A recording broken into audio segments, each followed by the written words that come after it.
We're turning now to the Middle East, where Palestinians in the West Bank went on a general strike yesterday to protest a deadly Israeli raid on a refugee camp over the weekend. And meanwhile, the U.S. is considering unprecedented steps here, potentially sanctioning some members of the Israeli military for alleged human rights violations before this recent war. This dates back to 2022. And there's been a new attack on Jewish civilians in Jerusalem. All comes back to security. Deborah Pata has our story.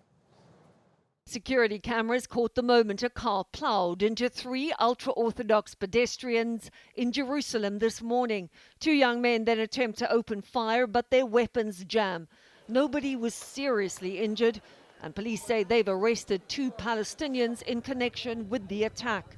The incident comes as Prime Minister Benjamin Netanyahu has lashed out over reports of possible U.S. sanctions against an Israel Defense Force battalion accused of human rights abuses in the West Bank. If anyone thinks they can impose sanctions on an IDF unit, said Netanyahu, I will fight it with all my strength.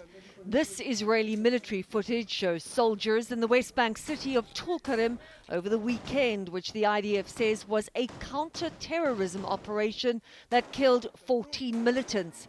But residents say they bore the brunt of the assault. After the IDF pulled out, this is what they left in their wake, this massive destruction. And residents here say they've seen nothing like this before. During the mission, Israeli bulldozers smashed through homes and shops, tore up roads, severed pumps and power lines, cutting off electricity and water. The attack was wild, said Salah Youssef. They came from 4 different sides. In Gaza, where the war grinds on, nearly 15,000 children have been killed, with more over the weekend. A U.S. official has told CBS News they've been investigating an IDF unit made up of ultra-Orthodox soldiers since 2022. In January of that year, the battalion came under heavy criticism after an elderly American man was found dead after being detained by IDF soldiers at a checkpoint in the West Bank. Gayle?